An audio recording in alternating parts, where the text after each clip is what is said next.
saya akan coba sebenarnya memfasilitasi teman-teman supaya mengerti secara teknis maupun konsep gitu. Pertama kita belajar konsep dulu di minggu pertama ini. Nah, biasanya kalau kita mau belajar konsep itu di mana-mana kita paling tidak tahu dulu definisinya teman-teman. Nah, supaya kita memahami terminologinya secara umum dulu nih. Di sini saya paparkan definisi seperti ini bukan untuk dihafalkan ya, tapi untuk dimengerti gitu. Karena nggak zaman lah ya kita hafalin kata per kata lagi tentang definisi. Yang penting kita pahami. Nah, di sini saya coba ambil dua sumber, teman-teman. Yang pertama dari Arens ini banyak orang sebut Arens gitu ya. Tapi di bukunya itu Arens and apa bacanya? Lubecki gitu ya. Saya nggak tahu juga. Tahun 2003. Kok lama banget nih? Mungkin ada pertanyaan. Kok jadul banget Pak sumbernya? Ini legend tentang audit ini. Arens ini memang teori audit ini legend dari zaman eselon 1 saya sekarang kuliah sampai zaman saya tuh Arens tuh masih relevan gitu ya. Dan yang jadul belum tentu obsolete juga, yang jadul tuh belum tentu nggak bagus juga gitu ya. Intinya kata republik itu ditemukan zaman Plato ya, sekitar 300 sebelum Masehi, tapi sampai sekarang masih dipakai tuh Republik Indonesia gitu. Nah, jadi saya mengambil filosofi itu teman-teman. Menurut Arens, definisi audit itu adalah pengumpulan dan evaluasi bukti tentang informasi untuk menentukan dan melaporkan derajat kesesuaian antara informasi itu dan kriteria yang telah ditetapkan. Nah, di sini sudah saya bold nih teman-teman, kira-kira poin-poin penting dari apa yang dimaksud oleh Arens terkait dengan audit. Kalau boleh saya sederhanakan lagi, intinya audit adalah evaluasi bukti sebenarnya. Tapi untuk mengevaluasi bukti tentu kita butuh mengumpulkan bukti itu sendiri gitu kan. Dan pengumpulan bukti tersebut adalah satu kegiatan yang include dalam yang kita sebut sebagai audit. Maka untuk kita bisa mengevaluasi bukti, kita harus mengumpulkan dulu buktinya. Itu sekitar 4 kata sudah kita cover dari 4 kata pertama. Nah, untuk mengevaluasi bukti atau mengevaluasi apapun secara umum, kita perlu suatu ukuran gitu ya. Misalnya kita mau mengevaluasi kecepatan internet kita gitu. Kita mau evaluasi deh, internet kita ini cepat atau lambat sih gitu. Kita perlu satuan pengukuran dong. Pengukurannya misalnya yang paling sederhana, mungkin Denny, satuan pengukurannya gini Denny. Oh, pokoknya kalau saya streaming nggak pernah nge-lag, itu udah cepat internetnya. Gitu. Boleh itu jadi satuan pengukuran. Atau Lilin punya satuan pengukuran lain, pokoknya kalau saya download speednya harus di atas 1 mega per second misalnya. Nah, itulah satuan ukuran-ukuran yang tentunya punya penilaian berbeda ya masing-masing. Namun untuk di audit biasanya satuan pengukuran itu sudah ditetapkan dan kita sebut biasanya sebagai kriteria. Jadi misalnya itu kriteria itu harus jelas ya. Harus dia tidak multitafsir, bisa dimengerti berbagai stakeholder gitu. Misalnya katakanlah dari kasus tadi internet cepat itu digolongkan harus di atas 2 megabit per second misalnya. Lalu nanti setiap orang yang punya internet, misalnya seperti tadi ya, dicek tuh speednya, apakah ada yang di atas 2 megabit, apakah ada yang di bawah. Nah, kita bisa menentukan, kita bisa mengevaluasi, yang di atas 2 megabit sudah oke, sudah cepat, yang di bawah masih kurang. Misalnya seperti itu ya. Itulah yang kita sebut sebagai kriteria. Dalam hal audit, di sini kita akan banyak membahas terkait dengan audit laporan keuangan. Kriteria tersebut mengacu kepada sistem standar akuntansi ya. Jadi kalau audit laporan keuangan kan kita mengecek laporan keuangan yang dihasilkan dari sistem akuntansi. Nah, sistem akuntansi itu rule of thumb-nya, jadi standar yang melekat untuk penyusunan laporan keuangan itu adalah standar akuntansi. Gitu. Maka satuan pengukuran kita untuk mengevaluasi bukti adalah sesuai atau tidak proses penyusunan laporan keuangan atau laporan keuangan itu sendiri dengan standar akuntansinya. Nah, misalnya seperti itu.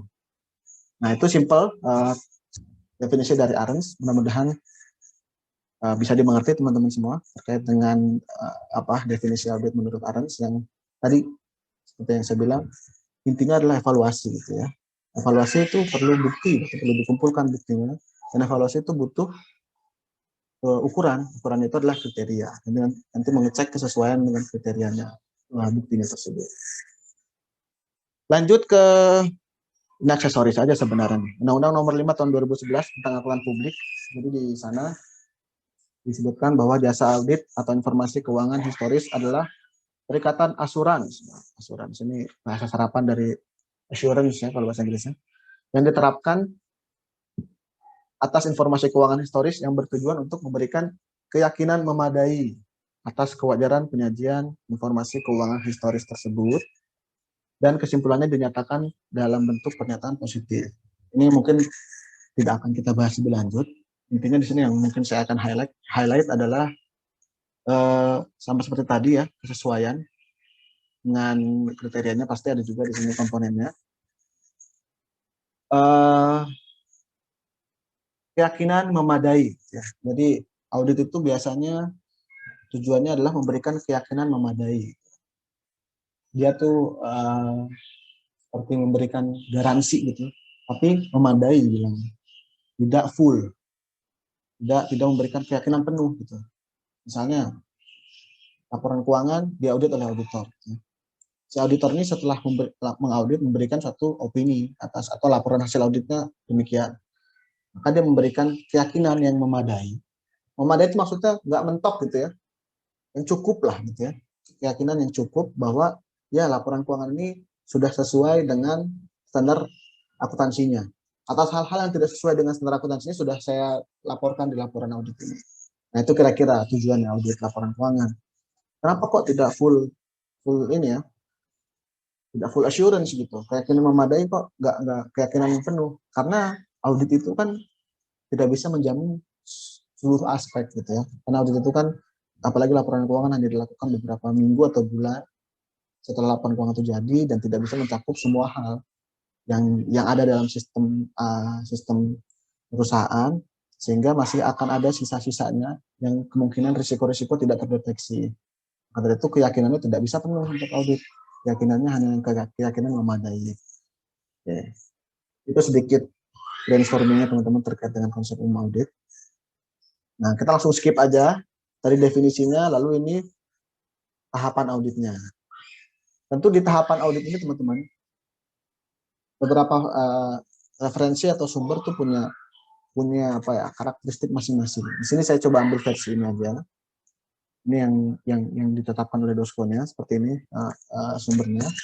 Jadi ada sekitar 4 untuk audit laporan keuangan itu perencanaannya, tahapannya dari perencanaan, uji pengendalian, prosedur analisis, dan pelaporan.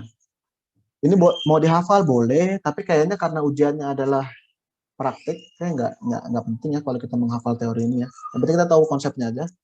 Bahwa audit itu dimulai dari perencanaan. Perencanaan itu yang paling umum adalah memahami klien pengawasannya. Kan pengawasan itu auditi lah bahasa umumnya. Kalau di Ijen kita di Kementerian Keuangan pakai bahasanya klien pengawasan. Kita memahami klien pengawasannya, dia bisnisnya apa, risiko-risikonya seperti apa gitu ya. Nanti kita lihat SOP-nya juga kita lihat, lalu dari situ dari hasil kita memahami klien pengawasan tersebut, lalu kita bisa mempunyai suatu kesimpulan tersendiri. Oh, pengendaliannya ada yang desain pengendaliannya ada yang kurang bagus, ada yang sudah bagus, lalu kita uji pengendalian tersebut di tahap selanjutnya. Ada yang namanya test of control, ada yang namanya substantive test gitu ya. Nanti kita akan pelajari lebih lanjut tentang apa perbedaannya. Intinya setelah kita uji pengendaliannya secara test of controlnya atau substantive testnya, nanti kita bisa lanjut ke prosedur analisis. Ini kalau kita mau mendalami lebih lanjut.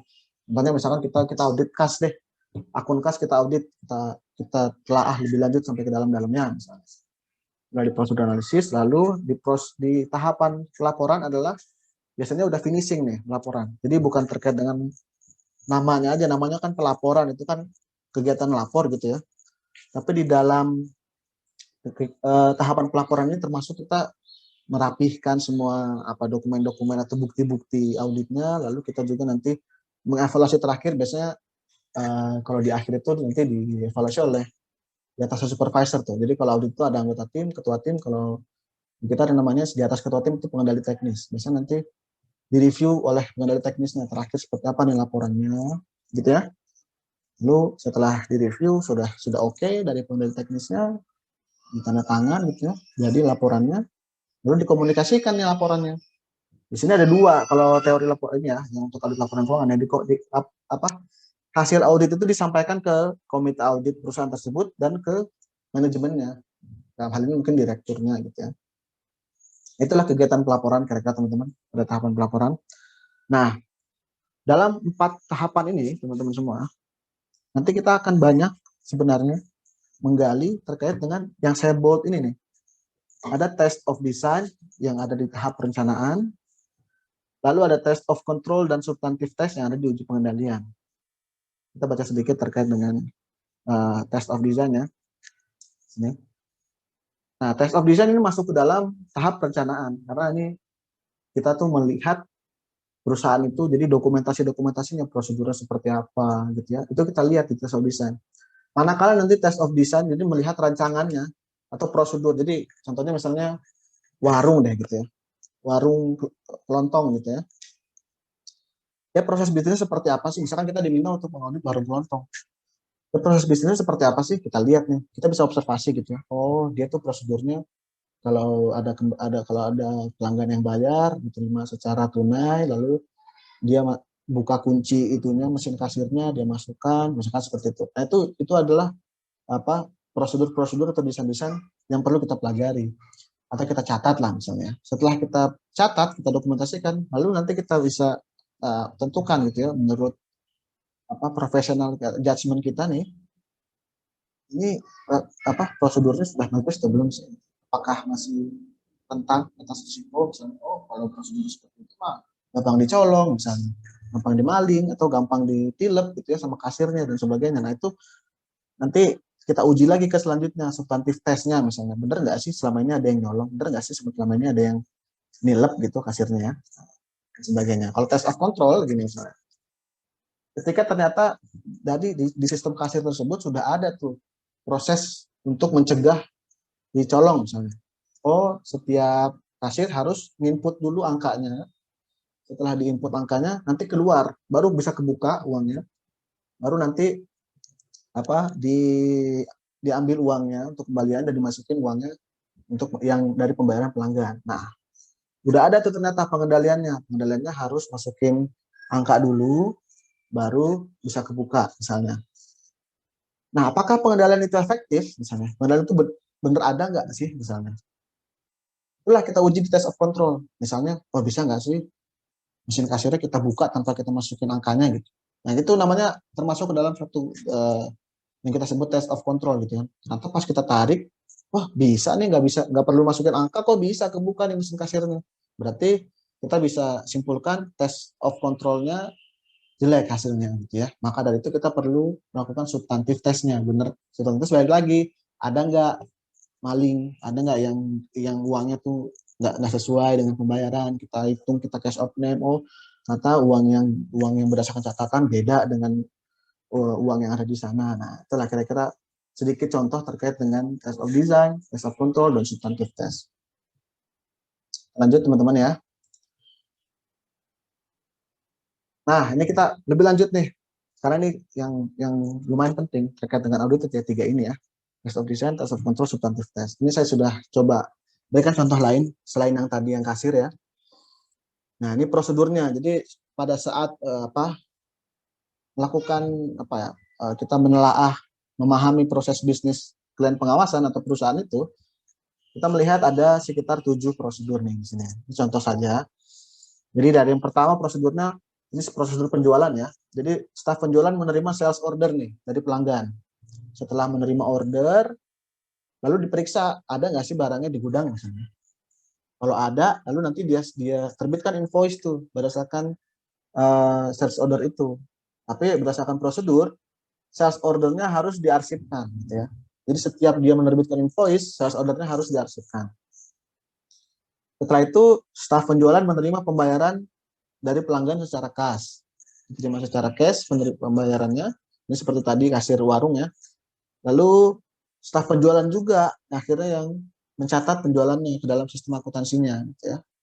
Katakanlah laptop atau catatan buku besar gitu ya. Lalu uang cashnya tadi nanti si staf penjualan itu juga yang nyetor ke rekening perusahaan. Nah, di kemudian hari ada staf keuangan yang nanti akan melakukan rekonsiliasi sales order itu dengan invoice dengan saldo di rekeningnya. Ada ketimpangan nggak, ada selisih nggak. Nah, kira-kira prosedurnya seperti ini, teman-teman.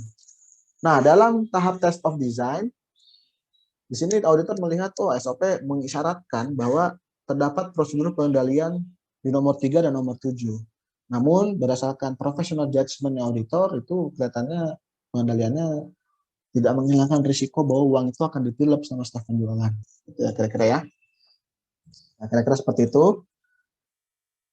Inilah salah satu kegiatan yang kita sebut sebagai test of design. Nah, selanjutnya setelah kita melakukan test of design, hal yang relevan adalah test of control. Tadi kan dikatakan bahwa nomor 3 ini dan nomor 7 ini adalah, aduh malah kecoret lagi, mohon maaf, nggak apa-apa lah ya. 7 ini adalah prosedur pengendaliannya. Nah, di test of control ini kita cek gitu ya, apakah pengendalian itu jalan atau enggak. Misalnya yang nomor 3 pengendalian katanya setiap dia mau menerbitkan invoice, dia harus mengarsipkan sales ordernya. Nah, kita cek nih auditor, benar enggak? Lengkap nggak tuh sales order yang diarsipkan? Jangan-jangan ya invoice yang diterbitkannya adalah 20, sales ordernya cuma 15, berarti ada 5 invoice fiktif tuh. Mungkin uangnya buat ditilep sama staf penjualan, misalnya seperti itu test of controlnya. Lalu untuk yang kontrol nomor 7, dia uji dengan misalnya lengkap nggak hasil rekonsiliasinya tuh, yang si staf keuangan. Ya, ada masalah nggak?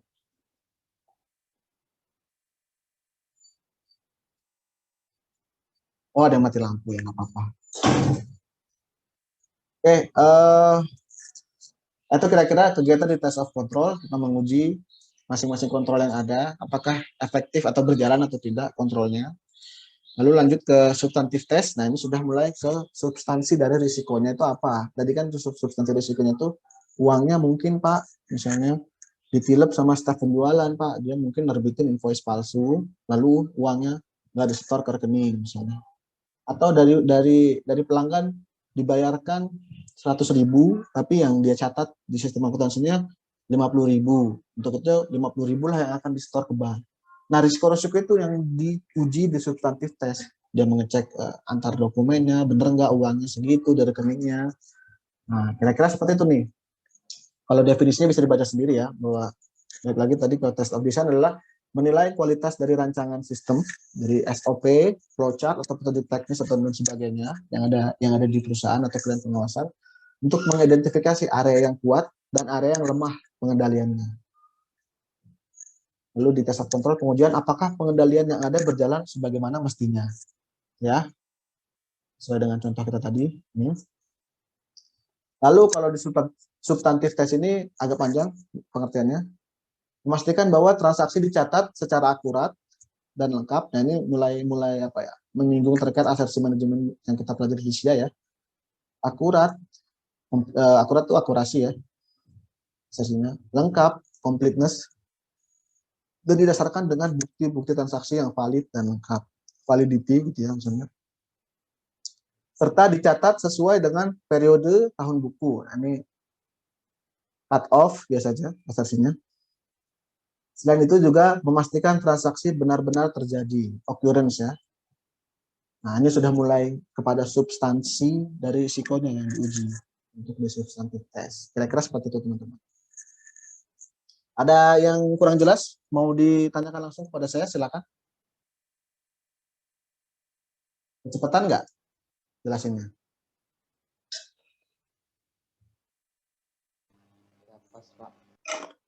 Oke, ini Mas Hafiz. Kita lanjut ya. Ini kita baru ngomongin konsep audit nih, teman-teman. Goals-nya adalah sebenarnya di sini kita mau tahu TABK tuh apa bagian apanya dari audit sih ya. Mudah-mudahan kita dapat premis itu di akhir pembelajaran kita minggu ini. Nah, untuk sistem yang sama, misalnya teman-teman, contoh yang sama seperti tadi, ternyata ada satu perusahaan tersebut, katakanlah di tahun kemudian sudah mengupgrade sistem informasi perusahaannya menggunakan teknologi informasi gitu ya. Kalau tadi sangat heavy atau sangat bergantung sama staf penjualan, sekarang semuanya bergantung dengan sistem misalnya. Ini saya beri ilustrasi aja. Pelanggan melakukan pemesanan ke sistem. Anggaplah ini mungkin sistem seperti e-commerce ya. Mungkin Shopee, mungkin Tokopedia, Lazada, Bukalapak, dan sebagainya.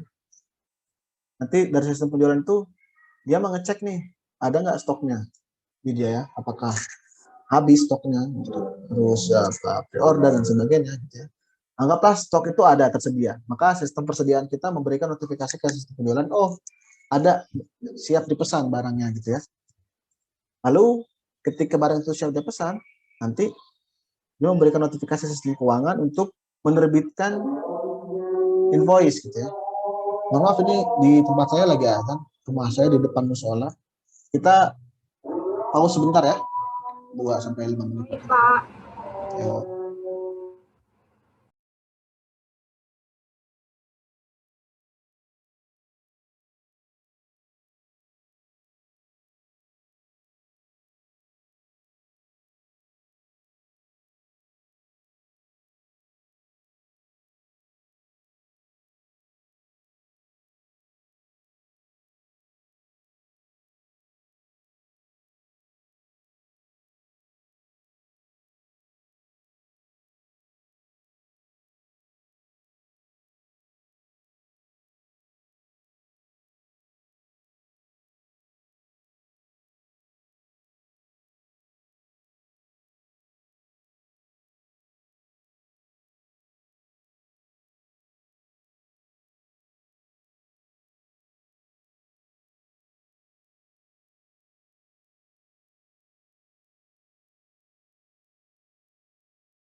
Baik, agaknya sudah selesai di tempat saya, kita lanjut ya. Teman-teman kalau ada yang mau break sholat silakan ya. Ini soalnya kita sepertinya sudah melewati 1 jam pertama kita. Jadi kalau mau matikan video boleh juga untuk menghemat kuota misalnya. Saya akan lanjut dulu ke teorinya ya. Baik, tadi kita sampai kepada materi ini, peralihan menjadi sistem akuntansi terkomputerisasi ya. Dari proses tadi akuntansi yang cukup manual di sebelum tadi, maka sekarang sudah mulai menggunakan sistem nih. Nah, dampaknya dari penggunaan sistem ini, prosedur-prosedur manual tadi, prosedur pengendalian yang manual tadi sudah hilang nih, digantikan oleh sistem gitu ya. Jadi nggak bisa nih dia misalnya bikin katakanlah invoice fiktif, karena yang bikin invoice itu sistem keuangannya gitu, bukan dia sendiri misalnya. Nah, dia yang perlu di-highlight adalah berarti untuk prosedur sistem akuntansi yang sudah terkomputerisasi, maka prosedur pengendaliannya sudah juga berbasis dengan teknologi gitu ya. Macam nih nanti. Nah, kira-kira itu yang perlu di-highlight teman-teman. Berarti pengendaliannya berbasis teknologi. Lanjut. Nah, pengendalian berbasis teknologi, jadi secara umum, secara teori dibagi menjadi 2, teman-teman. Jadi ini mungkin perlu diperhatikan ya, bahwa proses pengendalian pada sistem terkomputerisasi itu yang pertama ada terkait dengan pengendalian umum, dan yang satunya lagi adalah pengendalian aplikasi gitu ya. Secara khusus di materi perkuliahan kita sebenarnya kita akan menggali terkait pengendalian aplikasi saja gitu ya. Ini catatan saya, dan namun kita akan mengetahui sedikit lah apa sih perbedaannya pengendalian umum dengan pengendalian aplikasi gitu ya. Di sini ada sistem misalnya seperti ini. Ada pengendalian umum yang isinya nih infrastruktur TIK gitu ya, ada database, operating system, network, fisik dan sebagainya. Ada pengendalian aplikasi. Bedanya apa sih gitu ya? Kalau pengendalian umum itu teman-teman, jadi kita bayangkan seperti ini. Aplikasi itu adalah yang bersentuhan langsung dengan contohnya pelanggan ke stakeholder tadi. Sedangkan di balik aplikasi tersebut itu kan tentu banyak ya. Dia misalnya kalau di laptop itu di balik aplikasi itu ya dia berjalan di RAM kita gitu kan, disimpan di hard disk kita gitu kan, diproses oleh prosesor kita. Lalu untuk dia bisa berfungsi menggunakan internet, misalnya internet rumah kita gitu atau kampus kita gitu ya. Nah, pengendalian-pengendalian yang dibalik aplikasi itu merupakan pengendalian umum nih. Jadi kalau dalam skala server gitu ya, misalkan kita mengakses aplikasi, contohlah misalnya eh, ya, LMS lah gitu ya contohnya. LMS itu aplikasinya teman-teman. Tapi kan LMS itu kan berjalan di satu mesin gitu kan, satu server kan. Nah, hal-hal yang berkaitan dengan server dia seperti apa, operating system seperti apa, itu pengendalian umum. Itu teknis IT sekali gitu ya, dan kita tidak akan membahas terkait dengan itu. Yang kita akan bahas adalah terkait dengan aplikasi itu sendiri gitu. Apa sih contohnya pengendalian aplikasi? Nah, si LMS itu misalnya punya sistem, di aplikasinya punya sistem password gitu ya, sehingga tidak ada orang-orang yang bisa misalnya masuk tanpa akses gitu kan. Nah, itu penggunaan password itu sendiri sebenarnya suatu pengendalian aplikasi gitu ya. Lalu di mekanisme password itu sendiri misalnya ternyata mungkin teman-teman pernah ngalamin gini ya, kalau salah 3 kali itu disuruh pause dulu 5 menit gitu kan. Nah, itu termasuk salah satu mekanisme pengendalian aplikasi. Pengendalian atas risiko apa? Kalau yang seperti itu contohnya yang ingin dicegah adalah risiko dari brute force misalnya. Brute force itu apa sih contohnya? Jadi orang ngasal aja pakai misalkan akun Mas Hafiz nih, akun Mas Hafiz Facebooknya mau dipetas orang gitu ya, dicoba aja passwordnya semuanya gitu kan. Mungkin kalau bayangannya kita pakai tenaga manusia mungkin ya nggak mungkin Pak lah, lama ditebak satu-satu bisa berapa hari, bisa berapa minggu selesai. Tapi kan kegiatan tersebut bisa digantikan oleh mesin gitu ya. Dalam 1 detik itu bisa ribuan sampai ratusan ribu, bisa sampai jutaan percobaan tuh kalau menggunakan mesin. Nah, kalau tidak dibatasi misalnya 3 kali failed attempt gitu ya, kegagalan percobaan login, dia diblok dulu. Nah, upaya brute force itu bisa dimungkinkan tuh. Jadi nanti password Mas Hafiz gitu ya, bisa ditebak gitu sama sistem, sama orang. Akhirnya sistemnya bisa dimasuki oleh orang yang tidak punya tidak punya hak lah gitu ya.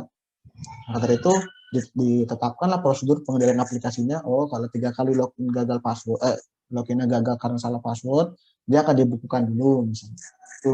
Itu contohnya ya, contoh pengendalian aplikasi. Tentu banyak ya contoh pengendalian aplikasi ya. Nanti akan kita belajar lebih lanjut di belakang. Jadi di sini mungkin penekanannya adalah perbedaan antara pengendalian umum dan pengendalian aplikasi. Ya. Kalau aplikasi itu, jadi di sini mungkin ada perbedaannya. Ini levelnya entitas, yang ini levelnya transaksi gitu. Maksudnya apa gitu kan?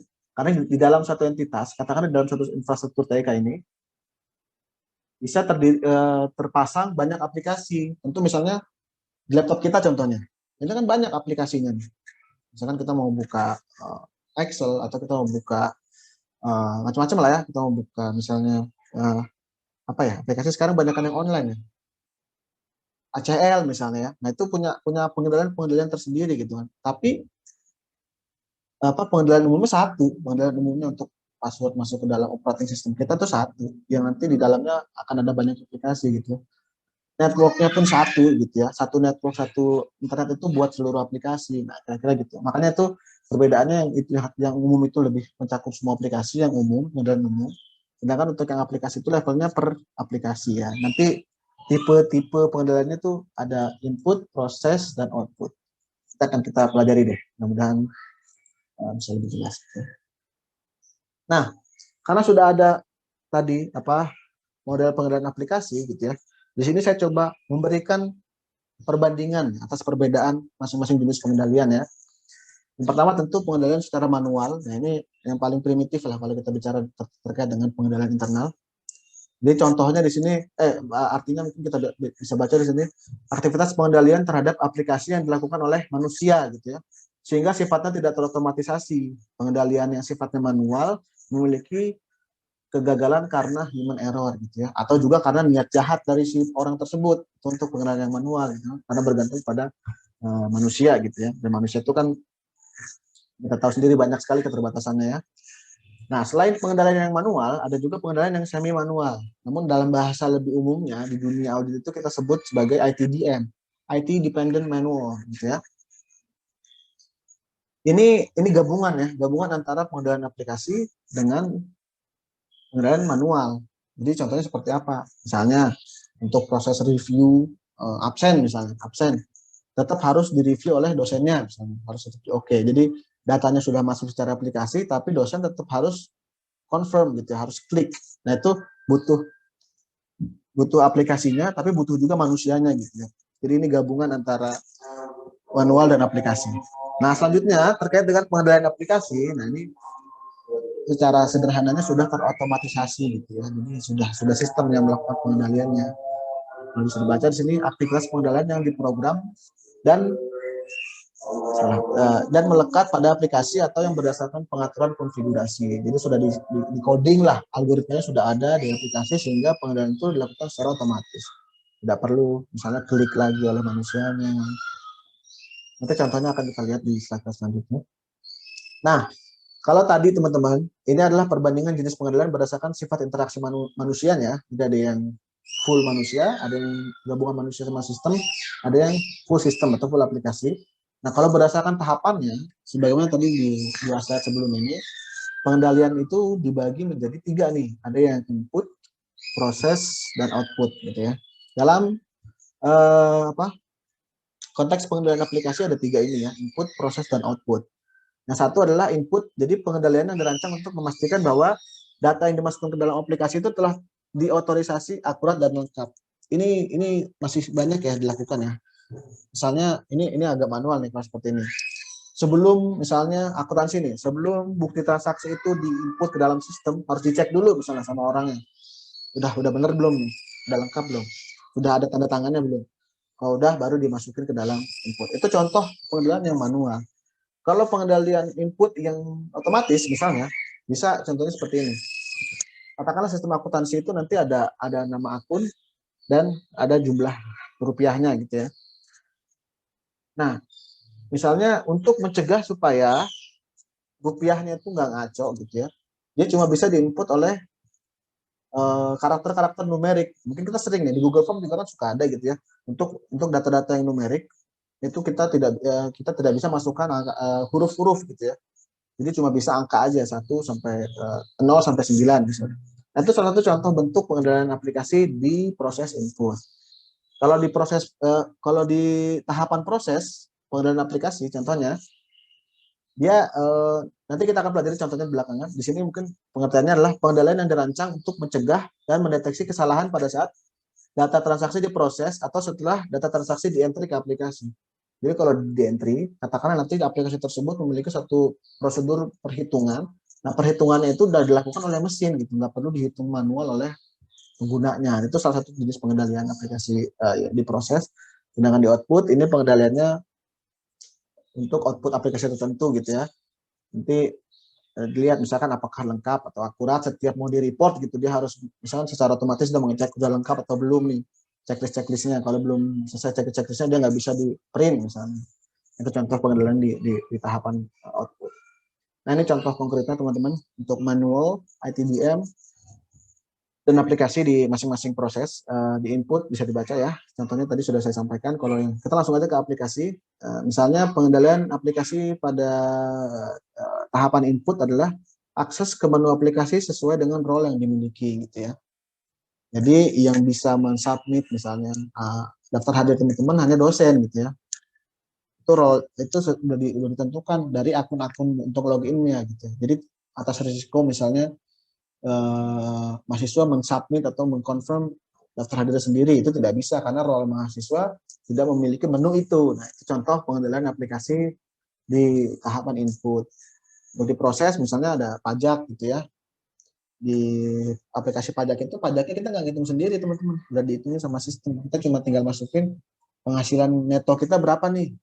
Kita masukin penghasilan netonya, nanti pajaknya udah dihitung sendiri sama sistem. Oh, berdasarkan penghasilan neto Anda, pajak terutangnya tuh misalnya 5 juta gitu ya. Itu salah satu jenis pengendalian aplikasi pada tahapan proses. Lalu di output contohnya adalah akses terhadap laporan pada aplikasi sesuai dengan role yang dimiliki user. Mungkin sama dengan yang input, cuman pada tahapan pelaporan gitu ya, dibatasi akses. Nah, ini ada teman-teman satu aplikasi dari DJP ya. Nama aplikasinya SKP atau STP pemeriksaan. Nah, ini ada 5 nomor, tapi mungkin kita nggak akan bahas semua gitu ya. Kita mau tahu jenis pengendalian aplikasi pada aplikasi yang ada di DJP ini nih. Nomor 1 teman-teman. Ini nama wajib pajak ya, alamatnya, kode pos, kode KLU ini nggak bisa diisi nih teman-teman ya. Dihitamkan seperti ini, diabu-abukan lah ya, tidak bisa diisi. Yang bisa diisi oleh pengguna hanya NPWP-nya aja nih, ini. Nah, ini adalah salah satu bentuk aplikasi. Apa yang mau dicegah nih di sini? Jadi, manakala nanti pengguna memasukkan NPWP ini, tapi namanya salah gitu ya. Jadi kan tidak terstandar ya. Katakanlah nomor mahasiswa deh. Jadi untuk memasukkan ke dalam aplikasi tersebut, mahasiswa hanya perlu menginput misalnya kode nomor induk kemahasiswaannya gitu ya. Namanya nggak perlu, dia sudah otomatis di reference dari nomornya gitu kan. Itu untuk mencegah ketidaksinkronan datanya nanti. Jadi jangan sampai misalnya nanti atas NPWP yang sama di data ada 5 nama wajib pajak yang berbeda. Itu salah satu contoh pengendalian input ya. Jenisnya reference table lookup gitu ya. Jadi dia dengan menginput NPWP saja dia sudah melookup sendiri ke database-nya. Oh, NPWP ini atas nama wajib pajak ini. Nah, kira-kira begitu. Itu nomor 1. Lalu nomor 2, nah ini yang tadi yang dimaksud di tahapan proses. Jadi si wajib pajak hanya perlu mengisikan misalnya data-data ini ya, data-data angkanya nanti pajak jumlah-jumlah pajak itu sudah dihitung tersendiri nih sama sistemnya. Jadi bahkan si pengguna atau wajib pajak tidak bisa mengentry atau menginput sendiri jumlah pajak yang terutangnya, itu sudah dihitung oleh sistem. Jadi perlu menginput data nilainya saja. Itu salah satu jenis proses pengendalian aplikasi pada yang jenisnya pada proses. Lalu ada drop down. Nah, ini contohnya ada drop down sini ya. Nah, drop down ini salah satu pengendalian input juga, teman-teman. Biasanya ini untuk keseragaman ya. Jadi misalnya jenis jawaban atas kolom ini tuh cuma 4 gitu ya. Kalau dia buka secara free text, nanti kan untuk direkapitulasi bisa beda-beda tuh. Yang paling sederhana misalkan tadi data teman-teman isi di Google Form gitu ya. Biasanya mungkin kalau yang tadi itu kan cuma nama dan kelas, itu semuanya free text ya. Jadi semuanya bisa mengisi apa saja gitu ya di situ. Tapi biasanya untuk di form-form tertentu, misalnya di aplikasi-aplikasi lain, itu biasanya ada katakanlah gender gitu ya. Gender itu karena klasifikasinya tidak banyak gitu ya, maka biasanya dibuat drop down list gitu ya. Kita tinggal memilih aja. Nah, itu salah satu upaya pengembang sistem aplikasi supaya jawabannya itu seragam. Tidak ada yang nanti datanya sampah gitu ya, garbage. Nah, itu pengendalian aplikasi. Nah, ini kita masuk kepada konsekuensi sistem akuntansi terkomputerisasi atau modern pada audit. Jadi kalau tadi kita sudah membahas mengenai konsep audit, lalu ada konsekuensi terhadap sistem perkembangan sistem akuntansi yang terkomputerisasi pada sistem akuntansi tersebut. Sekarang ke audit itu sendiri gitu ya. Ini teman-teman mungkin bisa melihat di sini bahwa secara umum kalau proses akuntansi yang tradisional itu kan dari bukti transaksi ini lalu diproses ke ya, jurnal, buku besar, ke kertas kerja dan sebagainya, baru nanti bisa menghasilkan laporan keuangan gini ya. Sedangkan untuk yang sistem terkomputerisasi, biasanya transaksinya itu sudah nanti diproses sama mesin tuh. Pokoknya nanti mesin sudah tahu-tahu jadi lah laporan keuangannya gitu ya. Nah, karena sistemnya sudah seperti ini teman-teman, maka di audit itu sendiri tadinya pada saat akuntansi yang tradisional ini, auditor itu sangat bergantung pada dokumen-dokumen fisik. Nanti ketika sudah berganti kepada sistem terkomputerisasi, dia tidak lagi nih banyak ketergantungan dengan dokumen fisik dan akan beralih ke data-data elektronis gitu ya. data-data transaksi yang bentuknya mungkin Excel gitu ya, atau database lain seperti SQL dan sebagainya. Nah, dari itu auditor nanti mengumpulkan pada saat pelaksanaan audit yang dikumpulkan. Jadi tadi auditor itu kan mengumpulkan, mengevaluasi dan melaporkan. Yang dikumpulkan itu banyak kan, kalau yang dulu tuh buktinya dokumen fisik. Kalau yang sekarang nanti lebih banyaknya, kalau yang sudah terkomputerisasi, banyaknya yang dilakukan adalah bukti-bukti yang berupa data elektronis nih. Namun di sini saya kasih bintang ya. Ini penting pada pelaksanaan audit sebenarnya, bahwa walaupun auditor pada yang memeriksa sistem akuntansi terkomputerisasi itu banyak memeriksa data-data elektronis, tapi tidak mengurangi keperluan auditor untuk meminta dokumen fisik dalam rangka untuk pembuktian. Jadi pada kenyataannya nanti untuk bukti audit itu tetap harus mengacu kepada dokumen fisik, karena ini terkait dengan hukum, harus ada dokumen fisiknya gitu kan. Nanti makanya saya kasih bintang bahwa pengumpulan bukti dokumen fisik tetap diperlukan dalam hal pembuktian. Jadi katakanlah misalnya berdasarkan sistem aja kita udah ngecek nih, oh ada penggelapan uang misalnya, penggelapan uang 1 miliar. Misalnya kita main buta saja, tidak mau melihat dokumen fisiknya, kita langsung laporkan ke laporan audit, ada penggelapan uang kas sekitar 1 miliar oleh bendahara pengeluaran. Padahal ternyata ketika ditelusuri, dokumen fisiknya sudah benar. Selisih kas 1 miliar itu mungkin disebabkan oleh salah entry aja, salah entry bendaharanya gitu kan. Nah inilah hal-hal yang dihindari ya dari tidak melihat kepada dokumen fisik gitu. Karena itu dalam praktek audit itu selain zaman sekarang kita mengolah datanya, kita juga perlu memperoleh bukti-bukti atau dokumen fisiknya dalam rangka untuk mengkonfirmasi anomali-anomali pada data yang kita periksa. Lanjut teman-teman. Nah ini konsekuensi selanjutnya, ini mungkin gambaran sama seperti tadi ya. Jadi kalau di tradisional itu bukti transaksinya dibukukan, lalu nanti jadi laporan keuangan. Nah, auditor pada sistem yang tradisional seperti ini biasanya melakukannya tuh ya pendekatannya bisa tracing atau vouching. Tapi biasanya kan dia melakukannya ke belakang seperti ini ya, dari laporan keuangan, lalu dia cek ada nggak di pembukuannya. Di pembukuan tuh cek ini sudah berasal dari bukti transaksi yang valid atau belum gitu ya. Nah, ini pendekatan audit secara umum di laporan keuangan. Jadi dia mungkin agak berbalik arah dengan sistem akuntansi. Nah, untuk sistem akuntansi yang terkomputerisasi, pendekatan auditnya di sini, nah ada konsep baru nih teman-teman nih. Ada 3 ya. Nih. Pendekatan auditnya untuk mengaudit sistem akuntansi yang sudah terkomputerisasi, kira-kira nanti akan ada yang namanya audit around the computer, audit through the computer, dan audit with the computer. Apa sih ini 3 pendekatan ini ya? Nah, teman-teman kalau ada yang mau nanya silakan ya, langsung aja ya, dipotong saja. Belum terlalu jauh gitu ya. Oke, kita lanjut masuk ke pendekatan audit berbasis komputer ini, audit around the computer. Nah, ini saya bercontoh tadi sistem akuntansi itu kan ada yang bukti transaksi sebagai input dan outputnya itu laporan keuangan.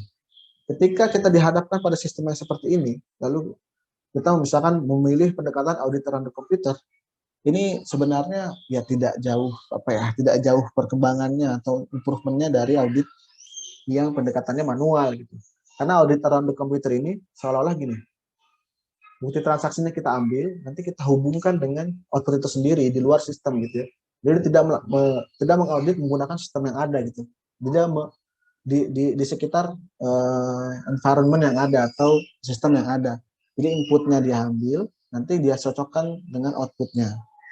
Ada nggak yang tidak connect gitu misalnya. Nah itu audit around the computer konsepnya. Lalu audit through the computer. Nah, kalau audit through the computer ini, kita justru mengaudit menggunakan sistem akuntansi itu. Nah ini biasanya memerlukan aplikasi yang memang atau sistem informasi akuntansi yang memang sudah menyediakan fitur untuk bisa diaudit gitu ya. Tapi nggak semua sistem informasi itu menyediakan fitur itu gitu ya. Tapi manakala di sistem audit itu ternyata ada menu untuk mengauditnya, jadi ada menu tersendiri lah. Kalau misalkan kita lihat di Excel misalnya, itu kan menunya ada banyak ya, ada file, ada home dan sebagainya sampai terakhir. Ternyata ada tuh di paling kanan audit untuk sistem akuntansi dia. Nah, itu kita bisa melakukan, yang kita lakukan apabila kita menggunakan tools tersebut adalah pendekatan audit through the computer. Ini penjelasan-penjelasan yang di bawah mungkin tidak terlalu bisa dipahami, bisa karena saya copy dari modulnya ya. Intinya kalau di sini untuk audit through the computer pasti risikonya adalah ini, input dan outputnya akan terlalu besar nanti karena dia di situ transaksi aslinya di situ, lalu audit pun di situ, jadinya melekat pada sistemnya gitu ya. Nah, itu kira-kira kegiatan atau pendekatan audit through the computer. Pendekatan selanjutnya yang ketiga, nah ini kita sebut sebagai audit with the computer. Dari sistem informasi yang tadi sudah existing di sini, gitu ya. Lalu datanya diambil, data dari sistem informasi diambil, bisa dia menjadi inputnya perangkat auditor, bisa dia langsung secara otomatis streaming gitu ya. Datanya masuk ke dalam perangkatnya auditor gitu ya. Jadi ini di lapangan tentu berbeda-beda ya, karena kan biasanya auditor itu tidak bisa memaksakan sistem informasi manajemen atau klien pengawasannya harus seperti apa gitu ya. Manakala nanti kita harus mengambil data mentahnya lalu kita input sendiri ke dalam perangkat kita, ada juga mungkin nanti datanya bisa dialirkan secara otomatis. Nah, intinya with the computer ini adalah teman-teman, kita seolah-olah memproses ulang nih, memproses dengan perangkat kita ya. Di antaranya mungkin kita coba dengan Excel aja nih. Jadi kita ambil data transaksinya lalu kita uji menggunakan perangkat kita nih. Katakanlah menggunakan Microsoft Excel atau mungkin menggunakan Microsoft Access atau ACL dan sebagainya. Lalu nanti kita lihat hasilnya, nanti kita bandingkan dengan outputnya dari sistem informasi akuntansi si klien pengawasannya.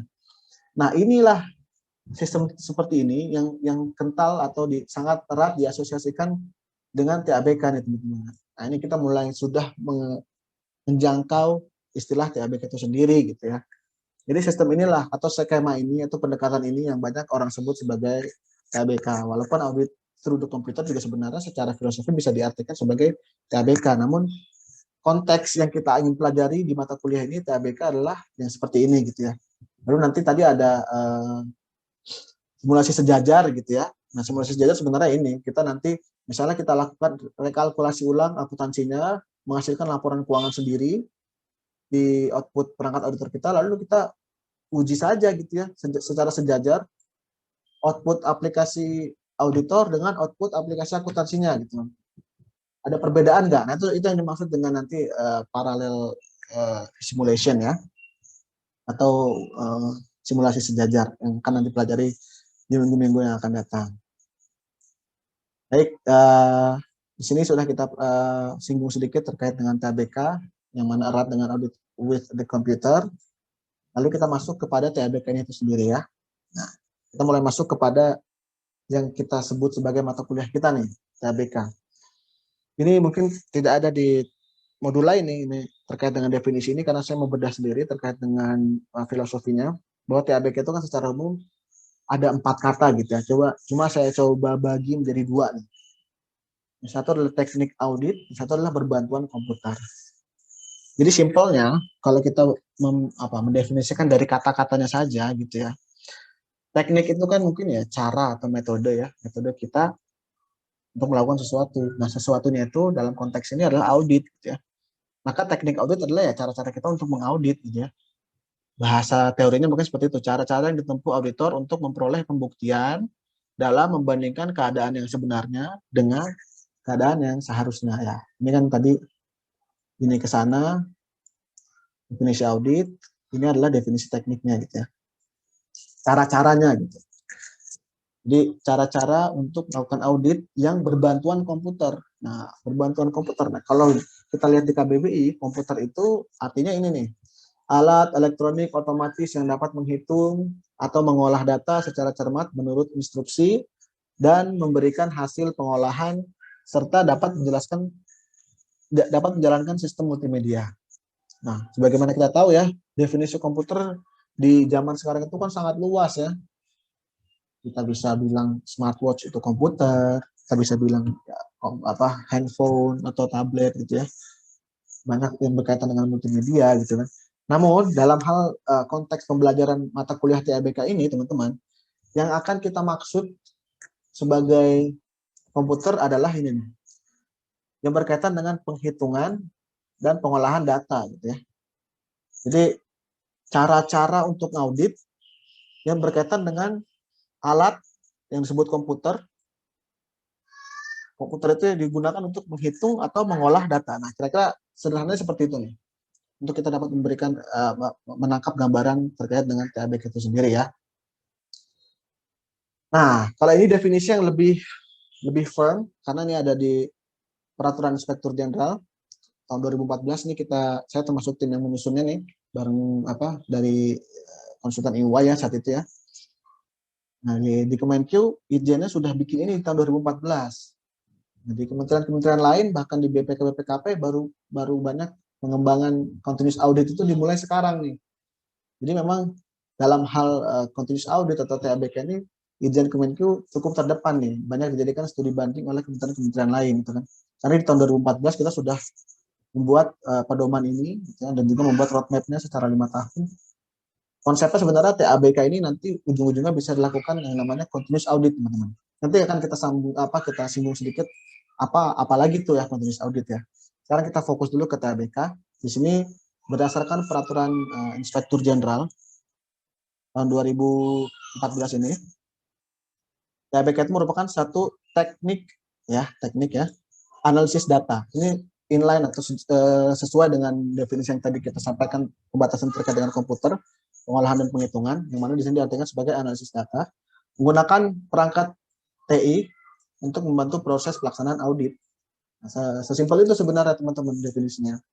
Nah, ini ada tambahan sedikit di peraturan itu, di lampiran per Irjen itu, bahwa ini test of control, ya, pengendalian aplikasi maupun substantif test yang mencakup jumlah data yang besar, ya, dan kompleksitas transaksi yang tinggi, dapat menjadi lebih efektif dan efisien dengan TABK, gitu ya. Maksudnya apa nih kalimat yang kedua? Kita coba gali lebih lanjut ya. Bahwa tadi kan kita sudah belajar sedikit mengenai tahapan audit ya, yang mana tadi kita lihat ada test of control, ada substantif test. Lalu pada perkembangannya ketika sistem akuntansi sudah terkomputerisasi, muncul yang dinamakan pengendalian aplikasi gitu ya. Nah, pengujian tersebut ya, dari substantif test of control maupun yang pengendalian aplikasi, apabila datanya itu besar gitu, dan kompleks lah ibarat datanya, itu akan lebih efektif digunakan dengan TABK. Lalu mungkin kontrarionya, kebalikannya, apakah data yang sedikit, data yang kecil tidak efektif dengan TABK? Efektif juga, bahkan nggak ngaruh gitu ya. TABK ini memang ditujukan salah satu manfaatnya adalah kita bisa mengaudit tanpa harus mensampling datanya gitu ya. Jadi kita bisa melakukan audit terhadap populasi datanya. Jadi regardless gitu ya, berapapun datanya sedikit atau banyak, TABK ini bisa efektif dilakukan gitu ya. Ketimbang misalnya audit yang dilakukan secara tradisional. Ketika katakanlah satu perusahaan transaksi penjualannya satu hari aja sudah 100 gitu ya.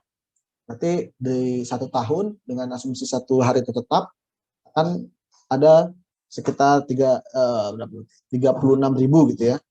Koreksi saya kalau salah ya. 36.000 transaksi penjualan 1 tahun gitu ya. Apakah auditor nanti mampu menguji semua?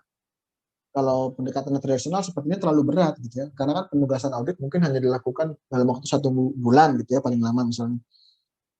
Apakah dia cuma mengecek penjualan aja? Kan enggak juga gitu ya. Akhirnya yang perlu dilakukan oleh audit yang tradisional adalah dia melakukan sampling. Samplingnya misalkan transaksi-transaksi yang berisiko saja yang nilainya besar, atau yang dilakukan oleh pihak-pihak tertentu yang berisikonya dinilai besar. Gitu. Nah, dengan TABK, seluruh transaksi tersebut bisa dilakukan, tidak ada masalah. 36.000 tuh bahkan bisa dianggap sebagai data yang kecil untuk dilakukan audit gitu ya.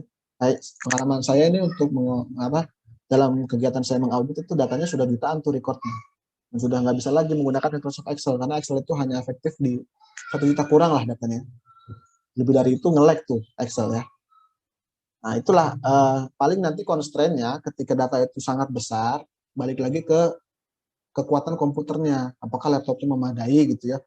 Nanti ketika data yang diolah besarnya misalkan 4 giga, tapi RAM laptopnya aja 2 giga, nah itu udah menjerit tuh laptopnya. Membaca datanya aja itu udah nggak bisa gitu ya. Nah itu makanya terkait dengan banyak atau sedikit atau kompleks atau tidaknya data itu nanti tidak berpengaruh terhadap tekniknya. Artinya TABK itu tetap bisa valid dilakukan, tapi nanti pembatasannya lebih kepada perangkat komputernya. Nah, itu sedikit kita gali terkait dengan definisi TABK berdasarkan teori ujian ya. Nah, ini intinya sebenarnya ini saya mau luruskan banyak salah pahaman sebenarnya. Termasuk beberapa teman-teman saya banyak yang salah paham terkait dengan TABK dalam konteks audit ya. Seolah-olah kesalahpahaman itu seperti ini. TABK itu seperti audit tersendiri gitu ya. Bagaimana kita tahu kan audit mungkin ada audit operasional, ada audit laporan keuangan, ada audit investigasi gitu. Lalu ada orang mengkelompokkan audit TABK gitu kan. Padahal TABK ini hanya teknik gitu ya. Bagaimana kita tahu mungkin teori audit ini kan kita sudah pelajari ya. Ada nanti dalam perencanaan itu dan pelaksanaannya ada program audit gitu ya. Program audit itu nanti terdiri dari banyak prosedur misalnya. Ada di sini contohkan ada 3 gitu ya, prosedur auditnya. Nah, dari masing-masing prosedur itu kan kalau di audit di pelaksanaan audit itu kan nanti ada kata kerjanya nih sebetulnya yang harus dilakukan oleh anggota tim misalnya. Contohnya di sini unduh database transaksi kas dari sistem akuntansi kas, lalu lakukan wawancara, lalu uji kelengkapan. Nah, prosedur ini input atau termasuk ke dalamnya, di dalamnya adalah tekniknya nih, yaitu di sini unduh tekniknya, lalu wawancara, lalu uji kelengkapan, lalu banyak lagi ya teknik-teknik audit itu ada, misalnya observasi gitu ya, lalu ada surveillance misalnya. Banyaklah teknik audit itu tergantung nanti yang dituju atau yang diharapkan di program auditnya. Nah, untuk teknik-teknik yang dilakukan dalam audit yang menggunakan atau berbantuan mesin atau komputer, itulah yang kita sebut sebagai TABK ya. Dalam hal ini contohnya ada di prosedur 1 dan 3 gitu ya. Karena unduh itu mau nggak mau harus pakai komputer dong. Datanya itu dari komputer atau sistem perusahaan, kita download gitu ya. Itu udah pasti menggunakan komputer tuh. Nah, itulah satu di antara TABK, unduh. Atau yang ketiga misalnya, uji kelengkapan database transaksi. Nah, itu karena datanya yang kita peroleh dari prosedur 1 adalah database, data elektronik, tentu kita menguji kelengkapannya juga menggunakan komputer gitu kan. Masa iya data yang nomor 1 kita mau print dulu semua, baru kita uji kelengkapannya, kan itu nggak masuk akal gitu ya, dan tidak bisa dilakukan seperti itu, tidak efektif, itu mundur, degradasi ya. Maka uji kelengkapan ini juga termasuk diantaranya adalah teknik audit berbantuan komputer, karena untuk menguji kelengkapan ini kita menggunakan komputer. Nah, itulah posisi TABK dalam konteks audit secara umum gitu ya. Lalu coba saya kasih contoh kasus misalkan wawancara. Wawancara bukan TABK juga Pak itu kan. Secara umum sebenarnya bisa juga kalau mau dibuat TABK, kalau wawancaranya misalnya kita lakukan dengan Zoom seperti ini. Lalu verbatimnya atau notulennya sudah diproduksi sendiri oleh mesin gitu ya. Jadi kita wawancara nanti direkam, ditulis sendiri anotasinya oleh sistem, jadilah laporan wawancara. Itu udah termasuk juga tuh wawancara yang berbantuan komputer. Namun di sini saya kasih contoh wawancara yang sederhana saja gitu ya. Sehingga yang kita maksud sebagai TABK ini adalah yang ada di prosedur 1 dan prosedur 3. Itu.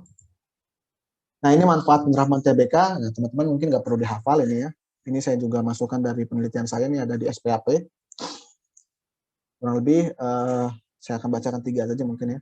Yang 1, pengujian perincian transaksi dan saldo seperti menguji semua transaksi dalam file komputer. Nah, ini seperti yang saya sampaikan tadi. Manfaat TABK, dia bisa menguji populasi ya, semua transaksi ya. Jadi dia nggak perlu melakukan sampling, mau datanya nanti 100.000, 1 juta transaksi, itu bisa dilakukan untuk menguji semua transaksi. Mungkin yang lain bisa dibaca aja teman-teman ya. Ini untuk wawasan aja. Kalau mau tahu apa sih manfaatnya TABK itu bisa dibaca. Ini setidaknya saya tuliskan 9. Saya tuliskan 9 di sini. Minum dulu ya.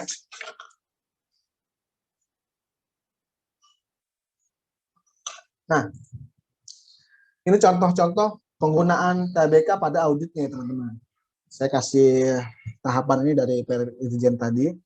Di antaranya ada diperoleh dulu datanya, lalu disiapkan, lalu diuji, lalu dilaporkan. Ini basic aja ya. Misalnya dalam proses perolehan data, TABK itu membantu kita untuk bisa mengimpor atau mendownload datanya gitu ya. lalu didefinisikan masing-masing fieldnya atau kolomnya, lalu disiapkan, ini mungkin bisa dibaca aja. Akan disiapkan itu apa sih contohnya? Diurutin deh biar lebih gampang bacanya misalnya datanya. Atau difilter deh, cuma misalkan kita minta data 1 tahun dan dikasih 2 tahun gitu kan. Kita filter aja deh datanya. Orang yang jadi lingkup audit itu cuma 1 tahun gitu. Ini dalam tahap penyiapan data. Atau sebaliknya, misalnya kita minta data transaksi 1 tahun, tapi dikasihnya di ecer gitu ya, 1 bulan, 1 bulan, 1 bulan. Nah ini kan kita perlu gabungkan dulu gitu. Nah, ini masuk ke dalam tahapan-tahapan penyiapan datanya supaya nanti siap kita lakukan pengujian. Nah pengujian ini macam-macam teman-teman ya, tergantung karakteristik yang akan kita gali. Misalnya pengujian yang dilakukan dengan TBK itu apa sih? Misalnya identifikasi duplikasi. Maksudnya apa nih? Contoh, saya ingin menguji data mahasiswa misalnya. Seharusnya kan tidak ada, data gaji perusahaan gitu ya. Seharusnya kan satu karyawan itu hanya digaji 1 kali 1 bulan gitu ya. Maka dari itu saya ngecek nih di data payroll, data gaji di 2 bulan terakhir misalnya, ada nggak sih nomor pegawai yang duplikat gitu ya di 1 bulan. Kalau ada duplikat berarti kan menandakan dia digaji lebih dari 1 kali gitu kan. Nah itu ada masalah. Nah karena itu kita harus mengetahui karakteristik data yang memang tidak bisa duplikat. Nanti kita uji. Kalau dia ada duplikat berarti itu adalah anomali. Itu perlu kita konfirmasi apakah ini benar dengan mengacu kepada dokumen fisiknya atau keterangan dari perusahaannya.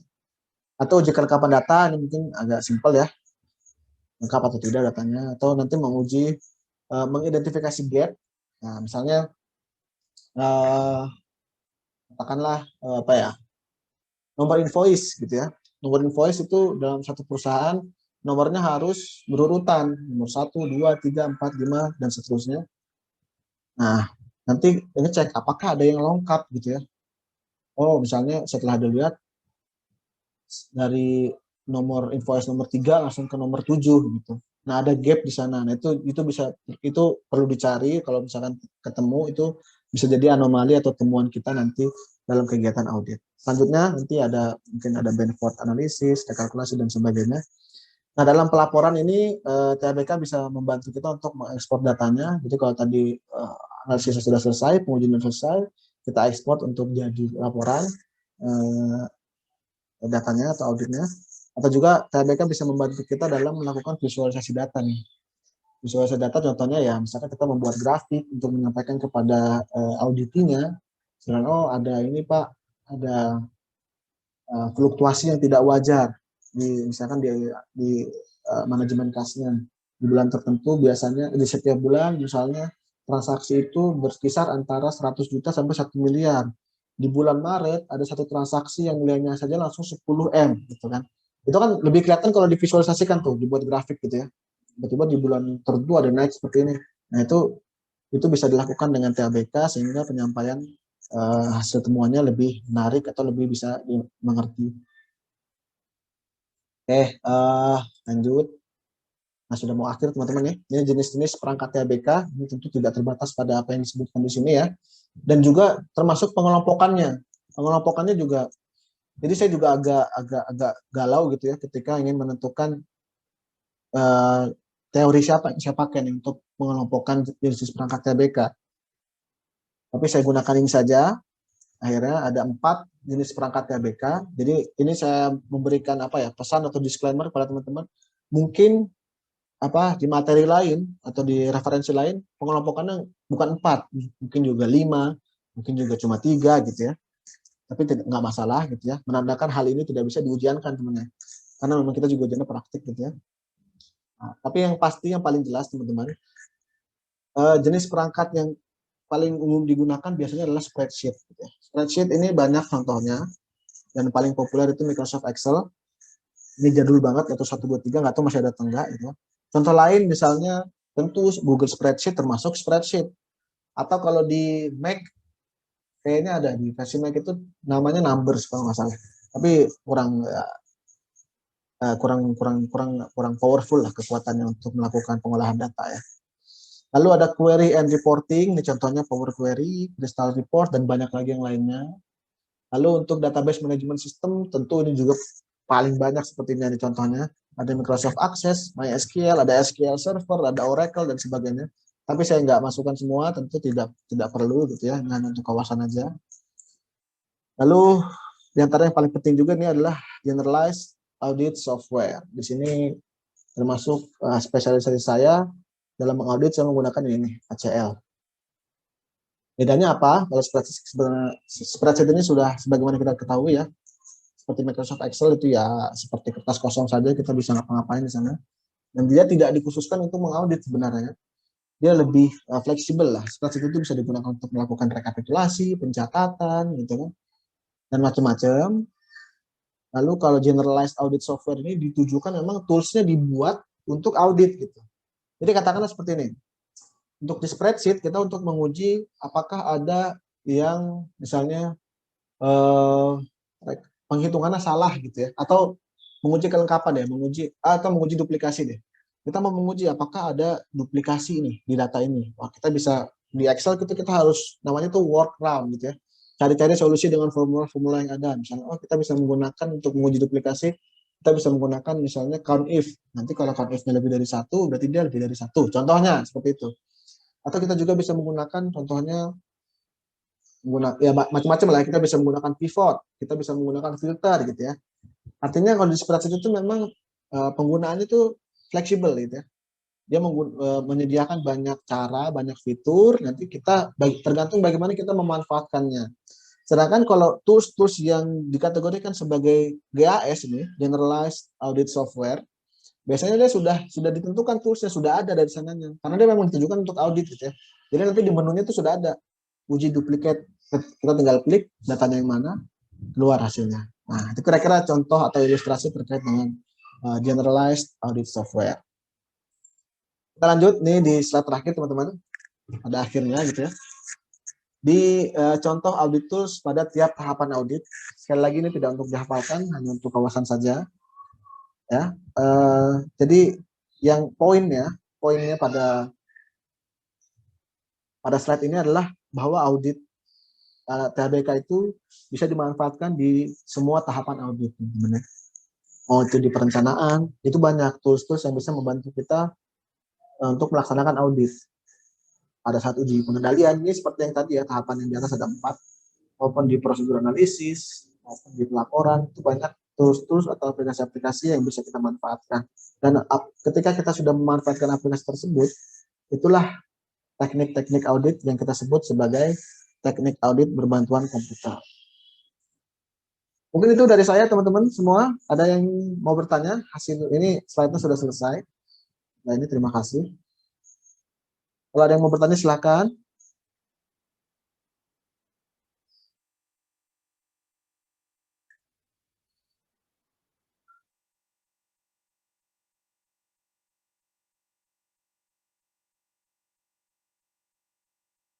Ini semuanya sudah dapat kan ya materinya ya? Kalau belum nanti saya taruh lagi di WhatsApp. Sudah Pak, sudah. Di LMS sudah ada Pak. Oke, terima kasih jawabannya. Ada yang kurang jelas atau perlu diperjelas atau ada yang salah menurut teman-teman semua? Perlu dikoreksi?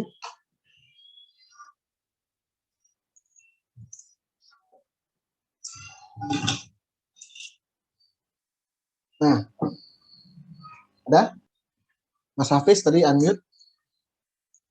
Jangan ragu-ragu, Mas. Pak, izin bertanya, Pak. Oh, silakan dengan senang hati.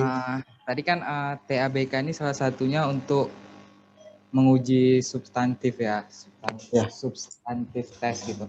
Nah, kalau misalnya dalam manual sendiri kan itu terkadang ada perbedaan persepsi gitu antara auditor satu dengan yang lainnya gitu.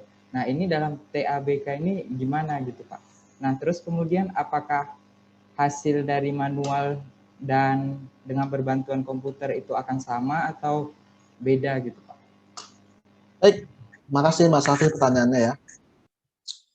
Jadi perbedaan persepsi antar auditor itu mungkin tidak apa ya, tidak hanya terjadi di TABK gitu ya. Apalagi yang manual gitu, tentu akan banyak tuh perbedaan persepsi. Namun yang terpenting bagi auditor adalah dia mencatat segalanya gitu, bukan segalanya ya. Jadi Ada anekdot seperti ini di auditor itu, sebagai auditor itu. Lakukan apa yang dicatat dan catat apa yang dilakukan. Gitu. Jadi auditor itu kan bekerja berdasarkan instruksi yang ditentukan oleh pimpinannya, yang ditetapkan dalam program audit gitu ya. Seperti saya misalnya, ketika saya jadi anggota tim, saya terima beres aja nih. Maksudnya terima beres itu seperti ini. Saya tidak menentukan strateginya harus menguji apa. Ya mungkin ada konsultasi tersendiri dari atasan saya ke saya. Tapi ketika program audit itu sudah jadi, ya saya lakukan apa yang diinstruksikan kepada saya. Contohnya misalkan tadi nah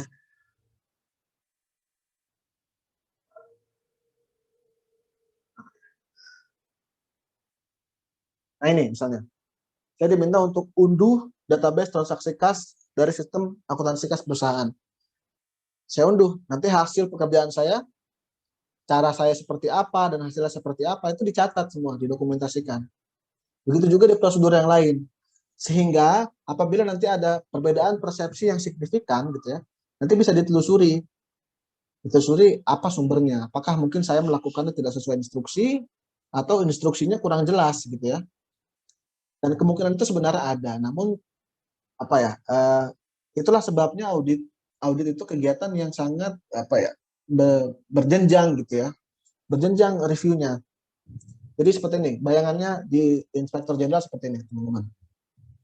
Satu tim audit itu ada yang namanya anggota audit. Anggota tim ya, bukan anggota audit, anggota tim. Dia tuh nanti yang melaksanakan semua ini, misalnya prosedur. Satu sekian, program A ada sekian prosedur, program B ada sekian prosedur.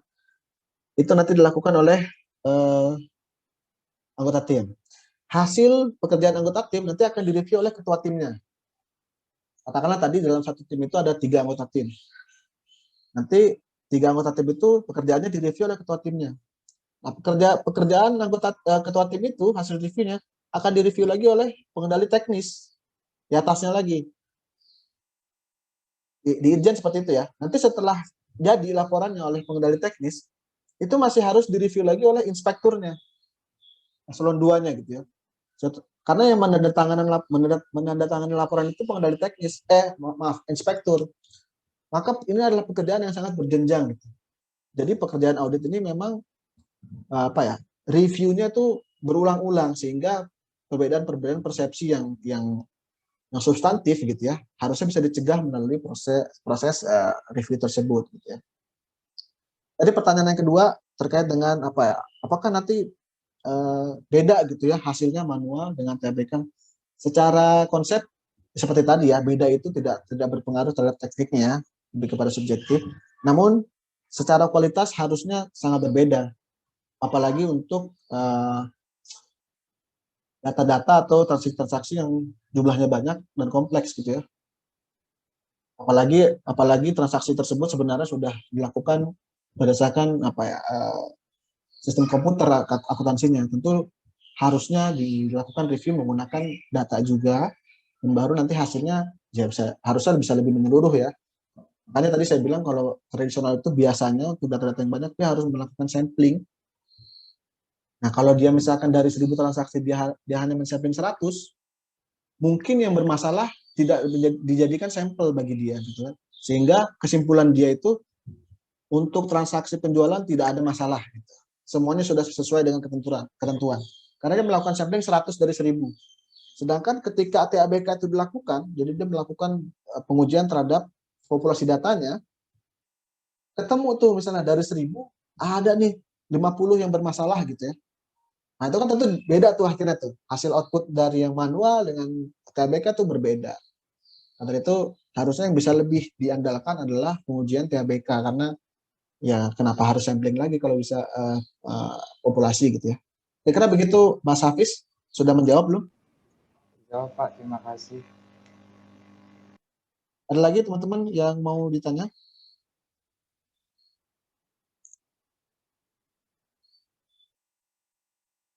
Ya, kita sampai 4:30 ya. Oke, mungkin udah sore. Kalau nggak ada yang mau ditanya lagi, mungkin saya tunggu 5 detik deh, pas saya hitung.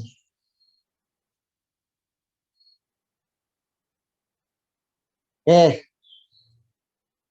cukup silent. Terima kasih Mas Hafiz, terima kasih teman-teman yang lain. Mungkin materi kita untuk minggu pertama sekian. Saya mohon maaf kalau misalnya terlalu cepat pembawaannya atau tidak ada breaknya. Sebenarnya saya pengen pengen lebih banyak berdiskusi gini ya dalam materi ini, tapi nggak apa-apa. Karena ini materinya teori juga, jadi mudah-mudahan bisa mendapatkan gambaran tanpa overwhelm gitu ya, tanpa keblinger ya, tentang misalnya definisi-definisi atau redaksi-redaksi tertentu yang katanya teknis gitu ya.